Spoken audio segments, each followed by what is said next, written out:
Dice aquí, con mucho respeto, y con mucho respeto lo compartimos, Rocío Vargas González.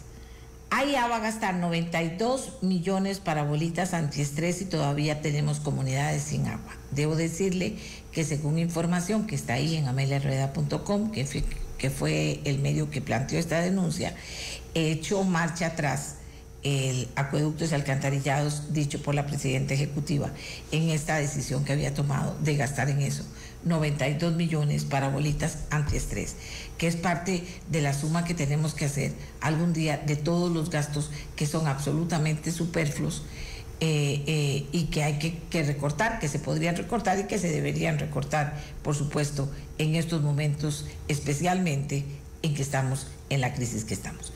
Les decía que tengo a don Eli Feinsack, que ayer él planteaba, y yo tomaba este planteamiento, para pedirle que lo comparta con las personas que nos escuchan. Él decía, uno esperaría que un diálogo nacional convocado por los presidentes de dos poderes republicanos, ejecutivo y legislativo, fuese en alguna medida representativo de la composición de la sociedad costarricense. Lo logra la propuesta del gobierno. Veamos algunas cifras. Muy buenos días, don Eli Feinsack, economista. Veamos esas cifras. Muy buenos días, doña Amelia, y muchas gracias por el espacio y la oportunidad. Sí, en efecto, a ver, empiezo por decir que yo creo que la necesidad de un diálogo nacional es evidente e inminente y es necesario poder avanzar en esa dirección. La crítica que yo le hago no es al concepto de tener un diálogo, sino a la composición, a la forma en que se diseñó este diálogo tal como fue anunciado el domingo por el presidente de la República. Hemos caído en Costa Rica en la creencia de que hay que validar falsas equivalencias, que si en el país hay 1 millón de personas de piel verde y 20,000 personas de piel morada, en una mesa de negociación tiene que haber la misma cantidad de morados que de verdes, y eso pues no es correcto, ¿verdad? Y entonces por eso yo hacía esas observaciones. En el país hay, según informes del Ministerio de Trabajo y Seguridad Social, 306 sindicatos con 308,000 afiliados. Y la cifra de afiliados hay que revisarla con mucho cuidado porque hay muchas personas que pertenecen simultáneamente a 2 o más sindicatos. Esto es muy común. Pero bueno, 306 sindicatos con 308,000 afiliados, y los sindicatos en la mesa de diálogo tendrían 4 representantes en total. Por otra parte, hay un estudio de la Universidad Estatal a Distancia, la UNED, junto con el Estado de la Nación, del año 2015, que determinó que en el país habían aproximadamente 162,000 empresas, y el sector privado sabemos que emplea al 86% de la mano de obra en este país, y estos son casi 2 millones de personas, o alrededor de 2 millones de personas. Bueno, resulta que el sector privado también tiene 4 representantes. Entonces, 300 sindicatos con 300,000 afiliados tienen la misma cantidad de representantes que 162,000 empresas con 2 millones de empleados, ¿verdad? Ahí ya hay un desequilibrio importante. Las cooperativas también tienen 4 representantes. Según datos de Infocop, en el país hay 594 cooperativas y, insisto, van a tener la misma cantidad de representantes que 162,000 empresas. Y de esas 162,000 empresas también habría que empezar a desarmar esa cifra, ¿verdad? ¿Quiénes sí están representados en UCAEP, que es el que tiene derecho a nombrar a los representantes del sector privado? ¿Quiénes no están representados por UCAEP? ¿Qué hacemos con toda la informalidad que hay en el país, etcétera? Pero bueno, al final de cuentas, el sector privado, el sector productivo privado está subrepresentado en esa mesa. El movimiento solidarista tiene 1,445 asociaciones, según CONASOL, que es la Confederación Nacional de Asociaciones Solidaristas. 1,445 asociaciones con aproximadamente 400,000 afiliados. Ellos van a tener 2 representantes. Los sindicatos con 300,000 afiliados, o sea, prácticamente 100,000 menos, van a tener 4 representantes. Una vez más, ahí hay un desequilibrio importante. Se dice en el documento que circuló don Jorge Vargas Cuyel con la metodología y la forma de escoger a los representantes, que habrá en la mesa un representante de los estudiantes universitarios y el documento dice que ese representante será escogido por las federaciones de estudiantes de las universidades públicas afiliadas al CONARE. Pero resulta que cuando usted se va a analizar el documento del Estado de la Educación que publica el propio Estado de la Nación que preside don Jorge Vargas Cuyel, nos dice que hoy en día hay más estudiantes universitarios en universidades privadas que en universidades estatales. Entonces, ¿por qué los universitarios privados no tienen derecho o a estar en la mesa o a participar en la escogencia de la representación estudiantil, verdad? Así por el estilo de ahí podríamos seguir haciendo cuestionamientos. Por ejemplo, profesionales liberales, y esto no lo escribí en ese documento, doña Amelia, que usted tiene. Los profesionales liberales en este país son las personas que terminan siempre pagando los platos rotos de todo lo demás. En la caja del Seguro Social, un trabajador asalariado paga más o menos el 10% de su salario. El trabajador independiente, el profesional liberal, paga el 18% de su salario, o sea, casi el doble. En materia de impuesto de renta, el asalariado tiene los primeros 840,000 colones mensuales exentos. El profesional liberal tiene alrededor de 500,000 colones mensuales exentos, ¿verdad? Entonces, hay una serie de disparidades que ya de por sí afectan al profesional liberal, y sin embargo no hay ninguna representación del profesional liberal en la mesa de negociación, habiendo en el país por lo menos 30 colegios profesionales que representan las diferentes profesiones, ¿verdad? Entonces, realmente pues preocupa la conformación de la mesa, porque no es reflejo de la importancia de cada uno de los sectores o del aporte económico de cada uno de los sectores, y al final de cuentas es una mesa que va a tomar decisiones sobre impuestos, a quién se le ponen, cuáles impuestos se suben, cuáles impuestos no se tocan, etcétera. Van a tomar decisiones sobre gasto público, a quién se le destina ese gasto público, y lamentablemente en la mesa están sobre representados aquellos que viven del gasto público, ya sea porque son directamente funcionarios públicos y reciben su salario del gasto público, o porque disfrutan de exoneraciones, por ejemplo, como las cooperativas. Entonces, al final de cuentas, esto es una forma indirecta de gasto público, o porque reciben algún otro tipo de beneficios, privilegios, prebendas, gollerías, etcétera, de las que abundan en el sector público costarricense. Entonces, esos sectores están sobre representados y tienen un interés propio de proteger el gasto público, de evitar que se recorte el gasto público, porque su remuneración depende de las transferencias que le haga el gobierno de alguna manera, y no depende tanto de la productividad y lo que aporten a la economía nacional, como son los empleos en el sector privado, que, para empezar, los empleados del sector privado, los 2 millones de empleados del sector privado, excepto por la representación del movimiento solidarista, no tienen ninguna representación, porque al final de cuentas UCAEP o las cámaras que van a estar ahí presentes representan a los empresarios, no a los empleados, ¿verdad? Entonces, hay unos desequilibrios bastante preocupantes en esa mesa. Vamos a ver, don Eli, porque ya de todas formas también en las primeras expresiones compartidas con el público por parte del Estado de la Nación, inclusive invalidan representaciones, como que qué tienen que hacer los empresarios para reunirse con tal otro grupo, para decidir, para poner. Entonces, aquí tengo algunas cosas que me dicen.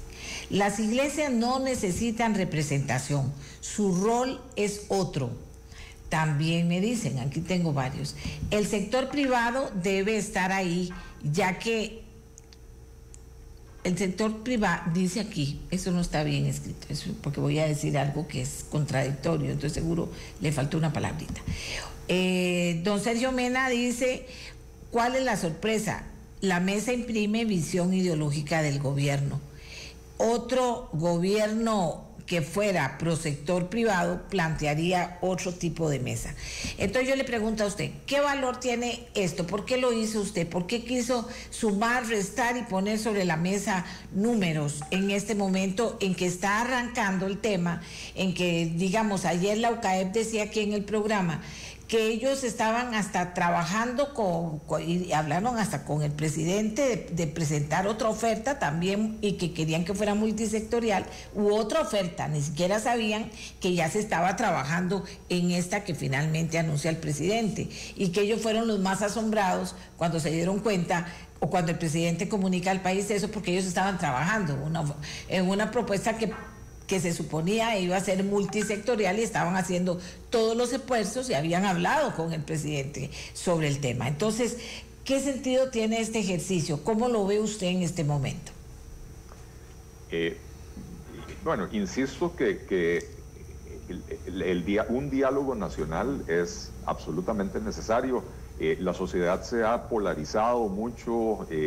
Estamos en una situación en la que todos desconfiamos de todos, donde pululan informaciones muchas veces de fuente dudosa, y sin embargo la gente ya no sabe qué creer, ¿verdad? Y entonces sí es necesario que haya un diálogo amplio donde se sienten todos los sectores y puedan conversar y puedan ponerse de acuerdo primero con cuál es la información de base que van a utilizar para hacer su análisis, y a partir de ahí tratar de encontrar soluciones, doña Amelia, para una situación que es muy delicada para el país. Las necesidades de financiamiento del gobierno son enormes y son en el corto plazo. Ya viene diciembre, hay que pagar aguinaldos, probablemente el gobierno esté haciendo algunos canjes de deuda, como hicieron también en el 2017 en el gobierno de Guillermo Solís, que canjearon deuda por otros títulos de deuda con vencimiento muy corto, y entonces esto fue lo que abrió el hueco fiscal en el 2018, ¿verdad? Porque deudas que vencían al final del 2017 las patearon 3 o 6 meses para adelante, y el nuevo gobierno se encontró con esa sorpresa, ¿verdad?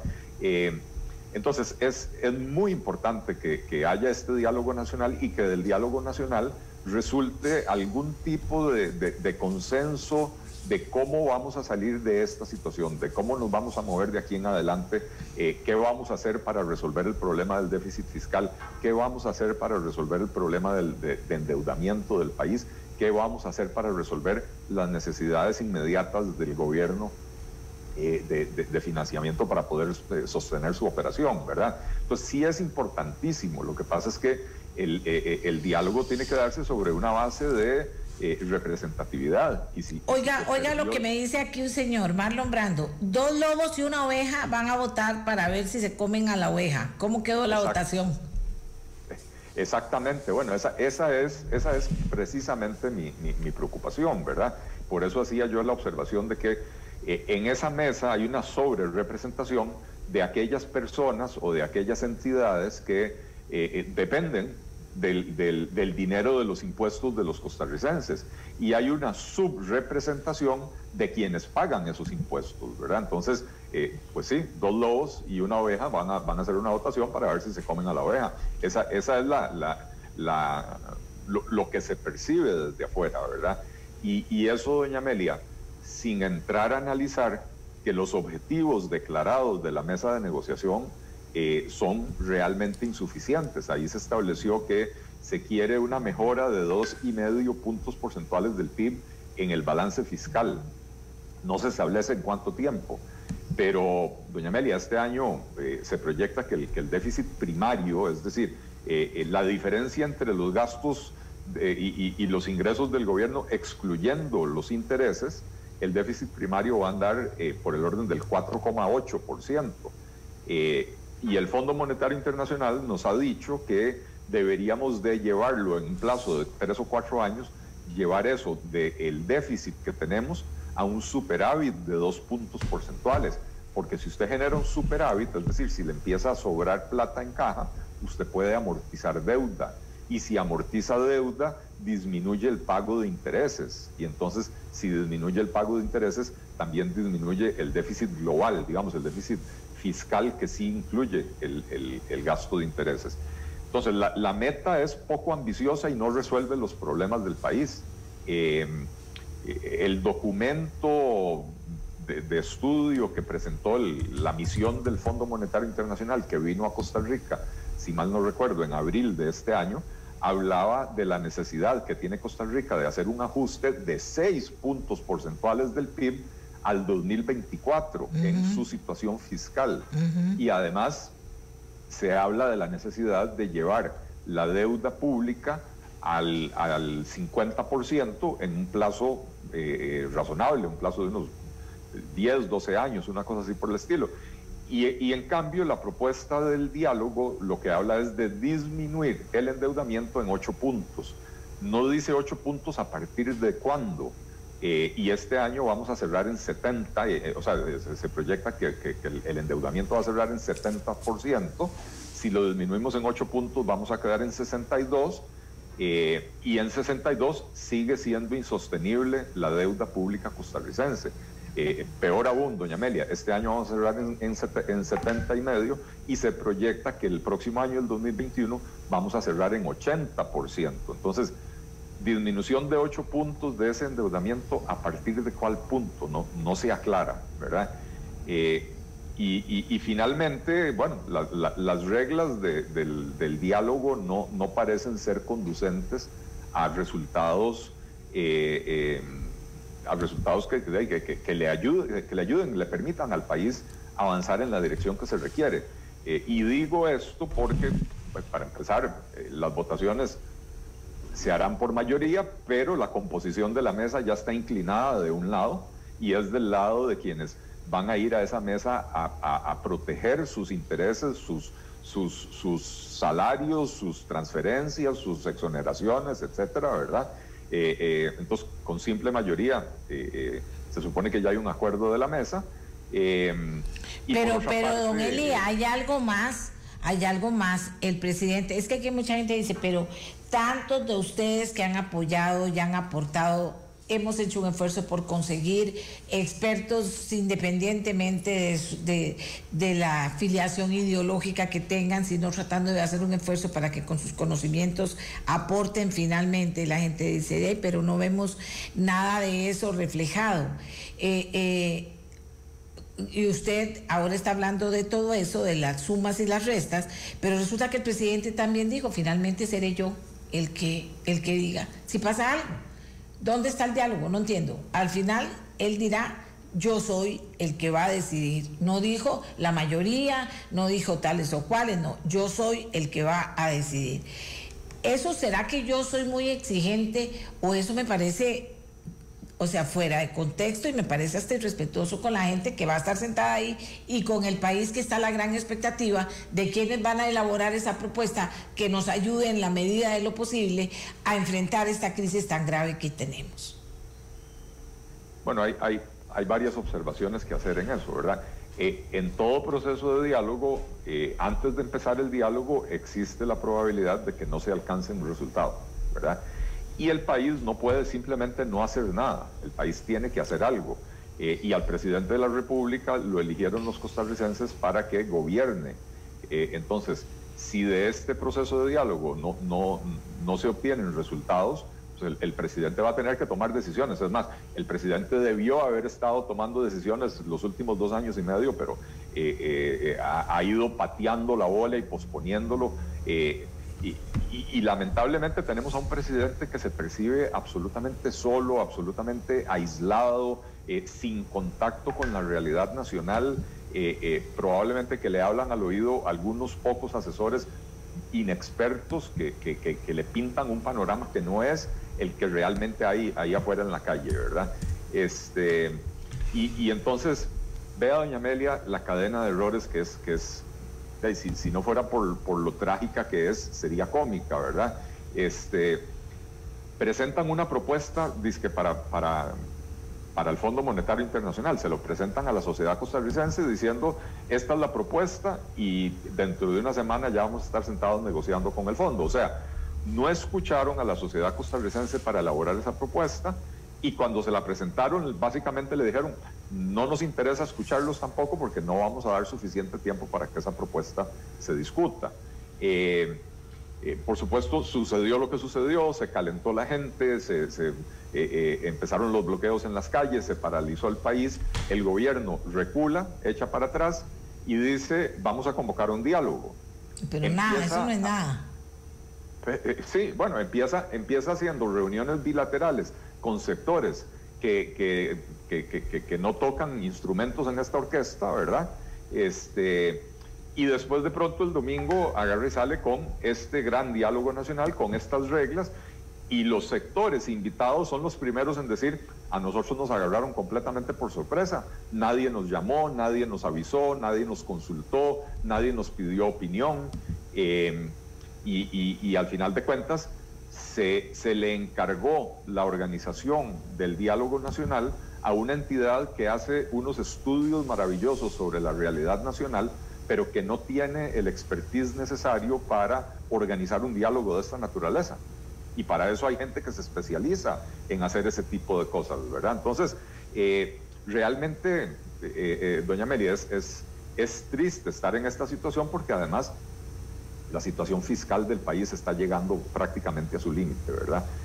Yo quisiera agregar que el Banco Central de Costa Rica viene publicando desde hace muchos años, usualmente ahí vienen en el, ¿cómo se llama?, en el programa macroeconómico que publican todos los años, una seccioncita que no mucha gente le presta atención, donde se menciona, y además a veces lo ponen en una nota al pie de página, que el límite natural de la deuda del gobierno de Costa Rica se estimaba en alrededor del 49,5% a 50% del PIB. ¿Qué quiere decir este límite natural de la deuda? Era el límite, o es el límite, que según las estimaciones o las proyecciones del Banco Central, es el nivel de endeudamiento máximo que podría tener el gobierno, que todavía haga creíble la capacidad del gobierno de honrar esa deuda. Entonces el límite se había establecido, o sea, lo había estimado el Banco Central en 49 y pico %. Y entonces hagamos un poquito de historia para que veamos la importancia de estas cosas. En el 2017 se llegó a ese límite. De hecho, el año 2017 terminamos con un nivel de endeudamiento levemente inferior al 50%. Entonces estábamos en el límite, ese límite natural de la deuda que decía el Banco Central. Bueno, ¿qué pasó en el 2017, doña Amelia?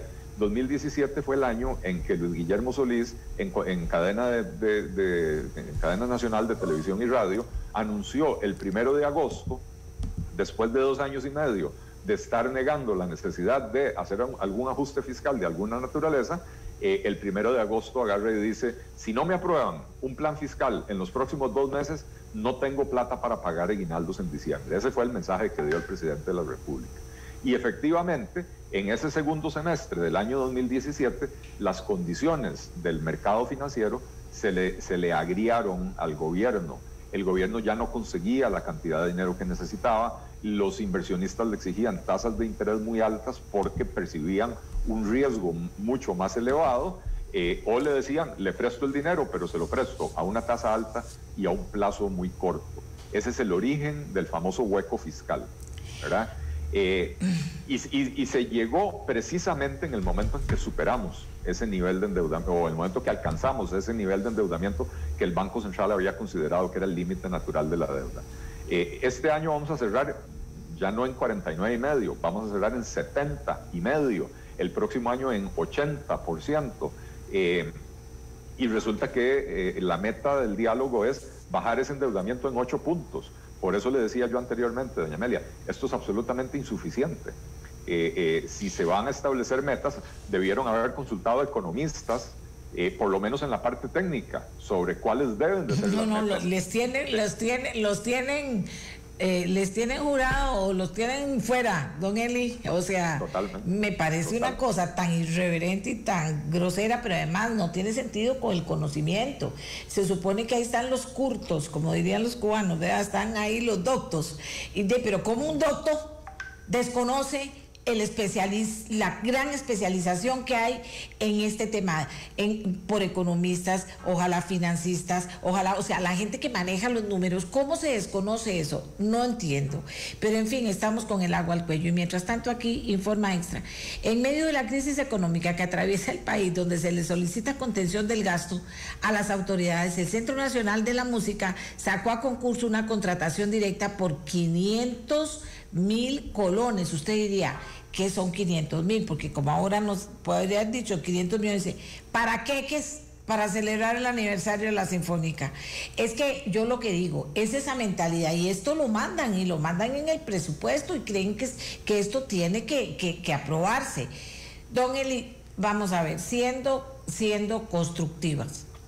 Ayer decía el presidente de la Unión de Cámaras que ellos van a seguir y ellos van a establecer una propuesta, que tienen a unos técnicos trabajando y que mencionaron un economista, no sé si son varios, a los que están pidiéndoles que les den soporte. ¿Por qué? Porque esto no es político, ni es ponernos de acuerdo si me gusta o no me gusta tal cosa. Esto es de números, y los escenarios que se tienen que plantear son de números.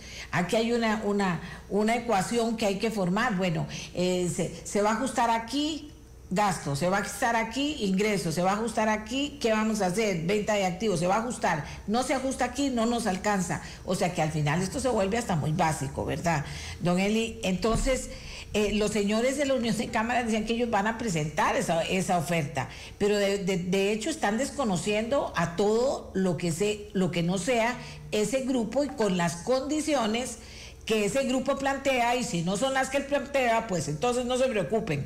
Aquí o se hace así, y de todas formas, se haga o no se haga, yo voy a decir la última palabra. Yo no entiendo eso, no entiendo finalmente qué significa, pero sí sé que no es nada bueno en este momento, porque no veo la inclusión, veo una total exclusión, eso es lo que yo veo. Y cuando los excluidos son parte del gran equipo que tiene que manejar números, porque ni siquiera todos los economistas saben de números muy bien, saben otras especialidades, pero no están esos que saben los números. Entonces digo yo, ¿qué podemos esperar? Nada, seguir nosotros también pateando la bola a ver hasta dónde nos llega. Sí, bueno, ahora que usted menciona lo de la Unión de Cámaras, hay un esfuerzo que a mí me parece muy interesante, y es la noticia más esperanzadora que yo he escuchado en las últimas 2 o 3 semanas, ¿verdad? Entre tanto desacierto del gobierno, es la iniciativa de la Asamblea de Trabajadores del Banco Popular de convocar precisamente a UCAEP, que es la parte patronal, a sentarse a dialogar, ojo, doña Amelia, sin la intervención de políticos, sin la intervención del gobierno. Se están sentando a negociar representantes sindicales, representantes cooperativistas, representantes solidaristas con representantes patronales de la UCAEP. De repente sale algo muy bueno.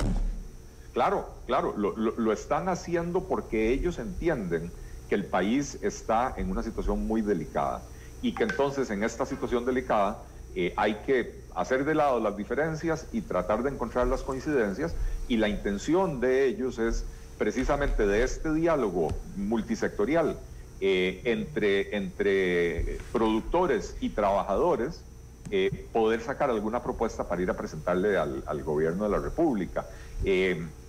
Esto incluso se anunció antes que el diálogo famoso que anunció el presidente de la República el domingo, ¿verdad? Entonces, da la impresión de que el gobierno lo que quiso fue robarse el mandado, de decir, no, de ahí, ¿cómo es eso de que están haciendo un diálogo sin mí? Pero el gobierno sabía y habían hablado con el presidente. No, yo no sé si habían hablado con el presidente. Sí, dijo el presidente de la Unión de Cámaras ayer aquí en el programa, lo dijo, habían hablado con él. Y ellos fueron los más asustados cuando salieron con esto el domingo, cuando ellos están trabajando en elaborar esa propuesta.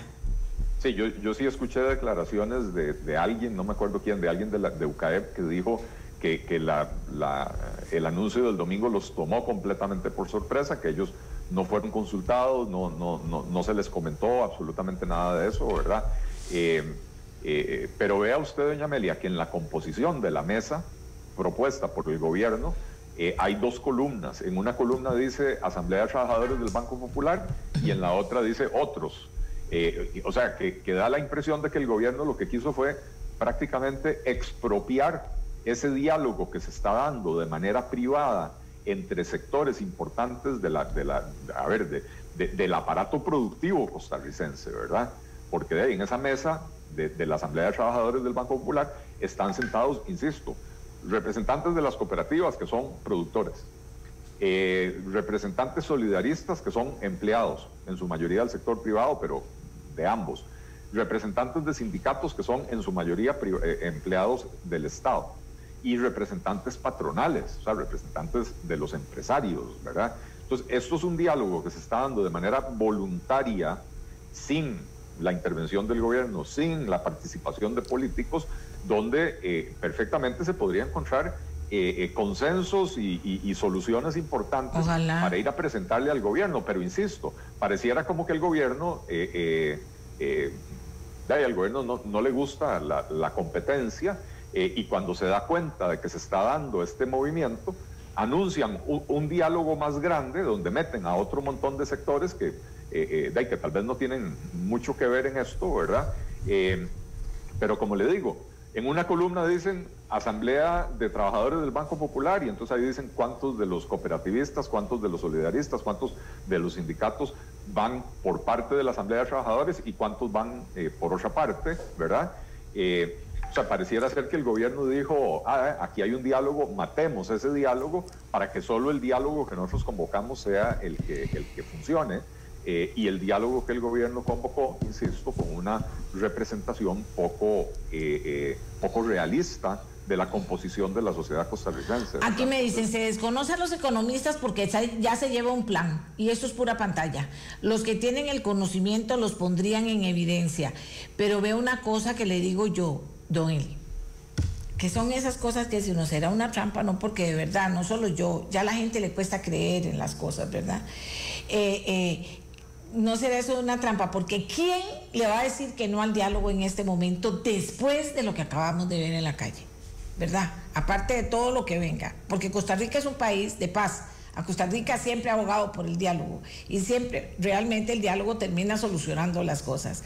¿Quién le va a decir que no al diálogo? Bueno, pero no va a ser a cualquier diálogo. Apurémonos y pongamos el de nosotros antes que salgan estos, y entonces va este diálogo.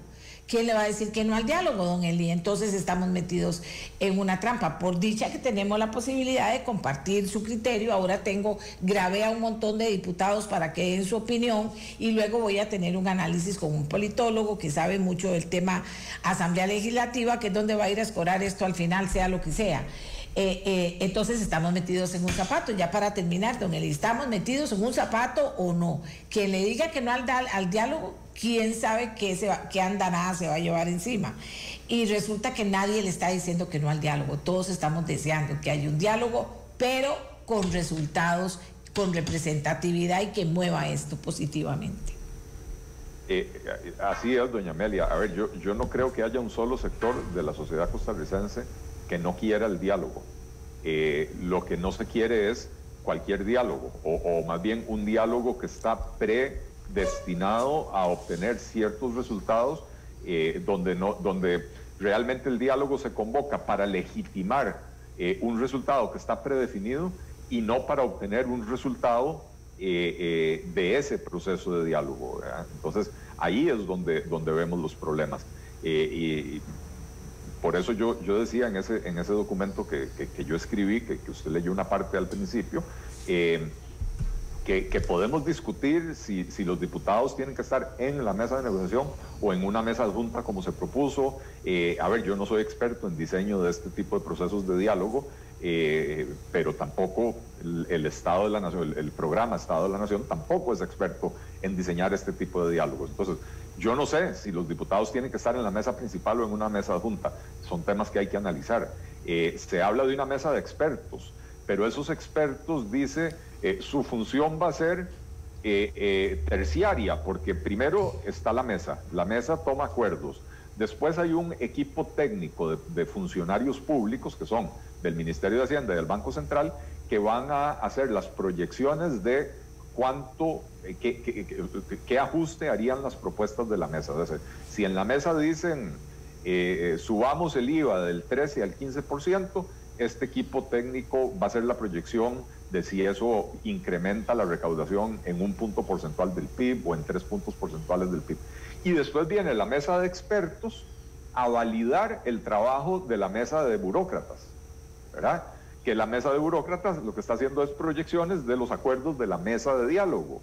Entonces, realmente estamos discutiendo en este momento un tema que es muy técnico, porque el tema del endeudamiento y del gasto público y del déficit fiscal, al final de cuentas es un tema muy técnico, y a los expertos se le está dando un papel terciario, ¿verdad?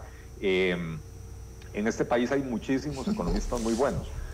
Yo no estoy diciendo que yo tenga que estar en esa mesa, probablemente a mí me veten por mi involucramiento político, que para nadie es un secreto que lo tengo, pero hay muchos otros economistas que perfectamente podrían estar en esa mesa aportando conocimiento técnico, por ejemplo, haciendo la observación que yo le hacía a usted anteriormente.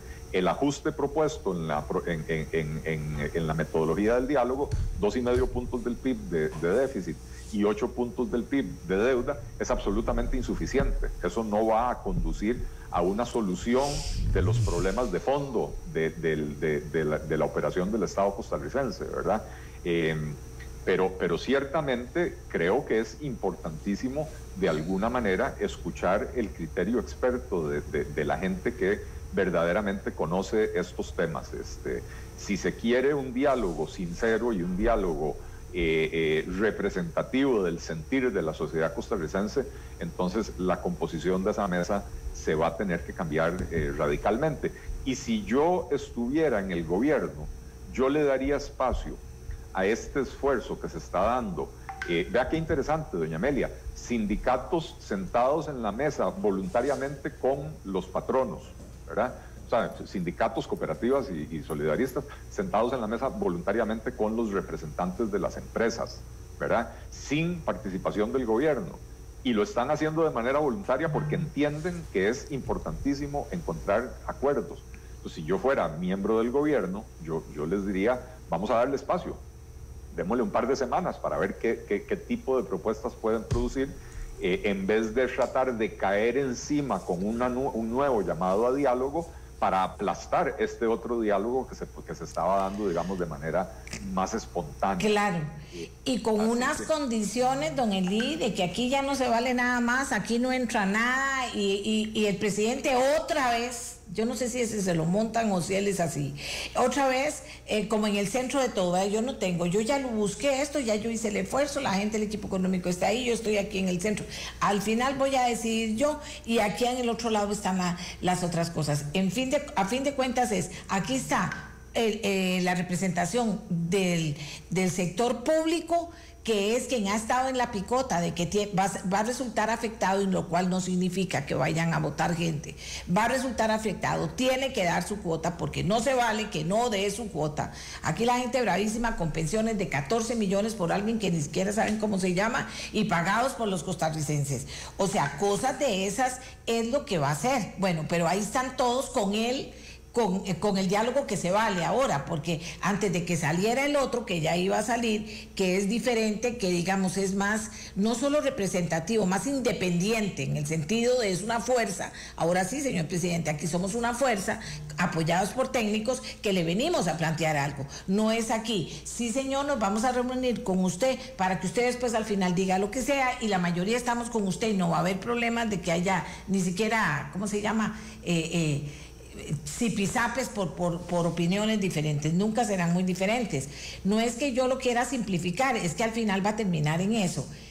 O no sé si cabe, dentro de lo que yo he oído a la gente de ellos, no veo que vayan a decir, vénganse aquí los del multisectorial, sentémonos todos, porque ya además se hizo una super cuestión técnica de negociación o de diálogo, donde está por minutos, por lugares, donde está por números, sube uno, baja el otro, y entonces ¿cómo meteríamos al multisectorial? O sea, yo lo que quiero decir para la gente es que la cosa está clara por un lado, pero no está clara si es que así lo vamos a tener que tragar, y así será, y no siga hablando tanto porque ya aquí esto está cocinado. Don Eli, me cierra usted. No, nada más agregar una observación, doña Amelia, y es que a todo esto se está convocando un diálogo para hablar de medidas para resolver el déficit fiscal.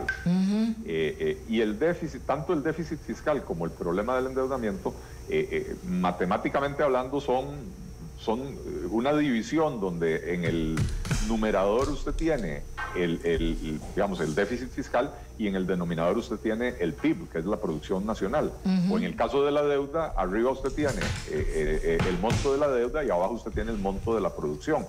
Si usted hace crecer la producción, es decir, si usted reactiva la economía y la pone a crecer, entonces esas razones, gasto o más bien déficit PIB y deuda PIB, eso empieza a disminuir, ¿verdad? Entonces, es de vital importancia y lo primero que se debería estar discutiendo es cómo se va a reactivar la economía. Porque usted no puede convocar una mesa de diálogo para decidir subir los impuestos a lo loco, como pretendía el gobierno en su propuesta original, y después del garrotazo de impuestos sentarse a ver, ups, ¿y ahora cómo hacemos para reactivar la economía? Si ya con ese batacazo de impuestos es imposible reactivar una economía que ya está en una recesión muy profunda.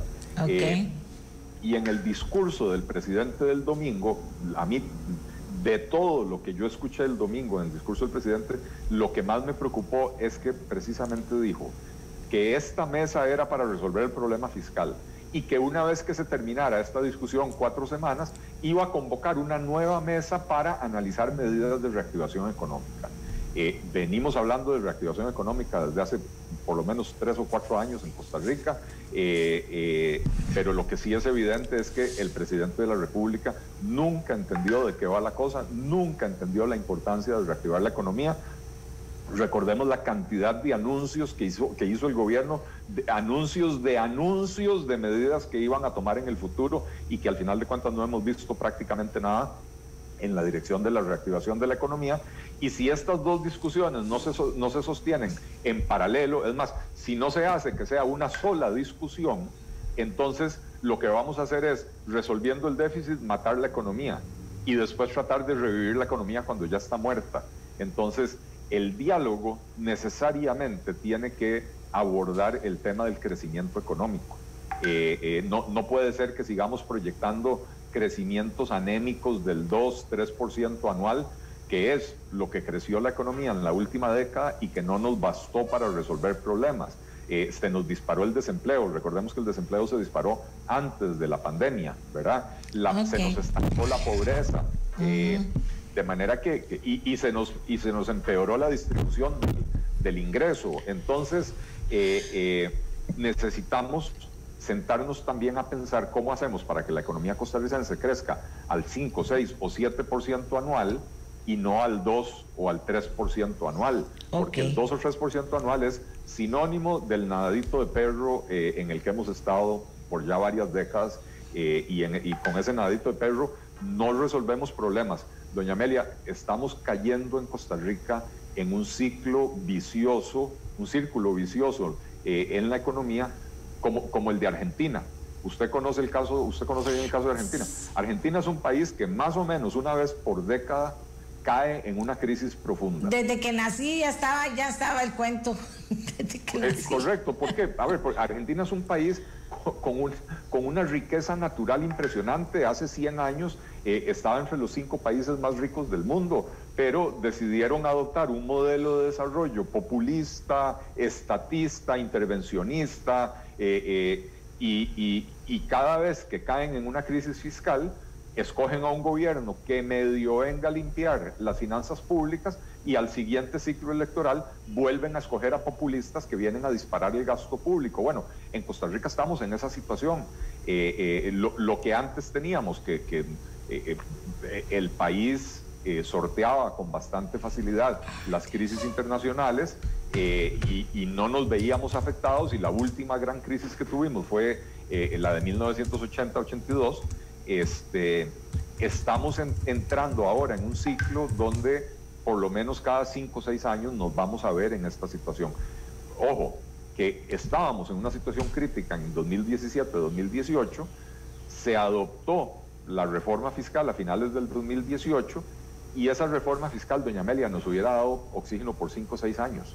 y después de 5 o 6 años hubiéramos vuelto a caer en esta situación. Se nos aceleró por la pandemia. Entonces ahora estamos a menos de 2 años después, otra vez en una crisis. Y con la propuesta de diálogo del gobierno, más bien con las metas del diálogo que propone el gobierno, volvemos a estar en esta situación en 5 años. Y un país no puede prosperar generando crisis de esta magnitud cada 5 años o cada 10 años. Estamos de acuerdo, estamos totalmente de acuerdo. Aquí tengo de todo. Dice, para mí esa composición es para apagar ánimos exaltados,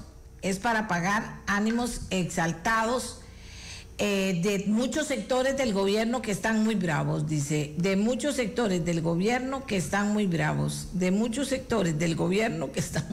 y me lo vuelve a decir un montón de veces. Bueno, puede ser, pero la verdad es que aquí ya don Elías ha sido suficientemente amplio, nos ha hablado de números, nos ha dicho muchas cosas interesantes sobre esta propuesta. Yo porque le agradezco, y les agradezco a los que vienen. Ayer don Denis Meléndez, que estuvo también hablando sobre la propuesta, decía, aquí hay 2 golpes de Estado, pero un golpe de Estado es directo a la Asamblea Legislativa y a los diputados. Vamos a volver con opiniones de los diputados después de agradecerle muchísimo a don Eli que nos haya ayudado en esta primera parte. Ya volvemos.